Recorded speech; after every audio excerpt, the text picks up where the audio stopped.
নমস্কার বন্ধুরা, শ্রাবণী রান্নাঘরে আপনাদের সবাইকে স্বাগত জানিয়ে আমি আবারও একটা রান্নার ভিডিও নিয়ে আপনাদের সামনে চলে এসেছি। আজকের আমি আপনাদের করে দেখাবো থানকুনি পাতার পকোড়া। তাহলে চলুন এই থানকুনি পাতার পকোড়া আমি কিভাবে বানাই সেটা আপনারা একবার দেখে নিন।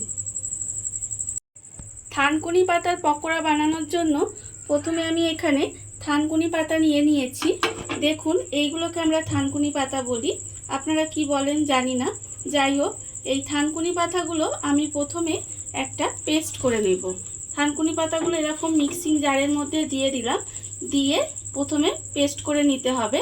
আর তার আগে বলি, পাতাগুলো কিন্তু খুব ভালোভাবে ধুয়ে নিতে হবে, না হলে পাতাগুলোর মধ্যে নোংরা থাকতে পারে। এবার আমি সমস্ত পাতাগুলো দিয়ে একটা পেস্ট বানিয়ে নেব। আর এর মধ্যে কিন্তু আমি কোনো রকম জল দেব না, শুধুমাত্র পাতাগুলো দিয়েই একটা পেস্ট আমায় বানিয়ে নিতে হবে। থানকুনি পাতাটা আমি এখানে পেস্ট করে নিয়েছি। দেখুন, এবারে আমি একটা বড় বাটি নিয়ে নিয়েছি। সেই বাটির মধ্যে আমি প্রথমে এই থানকুনি পাতা বাটাটা দিয়ে দেব। থানকুনি পাতা বাটাটা আমি বাটির মধ্যে ঢেলে নিয়েছি। এইবারে আমি এর মধ্যে দিয়ে দেব পেঁয়াজ কুচি। এখানে আমি একটা মাঝারি সাইজের পেঁয়াজকে খুব মিহি করে কুচি করে রেখেছি। যতটা পারবেন মিহি করে কুচাবেন। সেই পেঁয়াজ কুচিটা আমি এর মধ্যে দিয়ে দিলাম।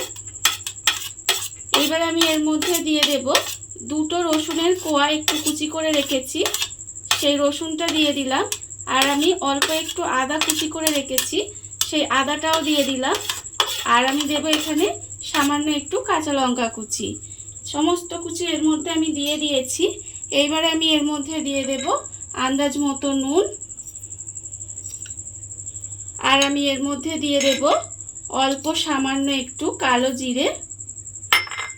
আর দেব লঙ্কা গুঁড়ো অল্প একটু। আপনারা কতটা ঝাল খাবেন সেটা বুঝে কিন্তু লঙ্কা গুঁড়োটা দেবেন। এইবার আমি এর মধ্যে দিয়ে দেব বেসন। বেসন আমি এখানে 3 চামচ মতো বেসন দিলাম। আর আমি এখানে দেব চালের গুঁড়ো। চালের গুঁড়ো কিন্তু এখানে আমি 3 চামচ মতো চালের গুঁড়ো দিলাম। দিয়ে এবারে সমস্ত উপকরণ খুব ভালোভাবে মিশিয়ে নিতে হবে। সমস্ত কিছু আমি খুব ভালোভাবে মেখে নিয়েছি। এইবারে আমি এর মধ্যে দরকার হলে অল্প একটু জল দেবেন। আর যদি মনে করেন যে দরকার হবে না, তাহলে কিন্তু জল দেওয়ার দরকার নেই। আমি এখানে অল্প একটু মিক্সি ধোয়া জল দিয়ে দিলাম, খুব সামান্য। দিয়ে আবারও কিন্তু খুব ভালোভাবে মেখে নিতে হবে। সমস্ত উপকরণ দিয়ে খুব ভালোভাবে এটা মেখে রেখেছি। আর অন্যদিকে গ্যাসটা অন করে একটা কড়া বসিয়ে দিয়েছি। এইবার আমি ভাজার জন্য দিয়ে দেব সাদা তেল। বেশ অনেকটা পরিমাণের আমি এখানে সাদা তেল দিয়ে দিলাম। এইবারে আমি তেলটাকে একটু গরম হতে দেব। তেলটা আমার এখানে গরম হয়ে গেছে। এইবারে আমি এর মধ্যে পকোড়ার মতো ছোট ছোট করে দিয়ে দেব।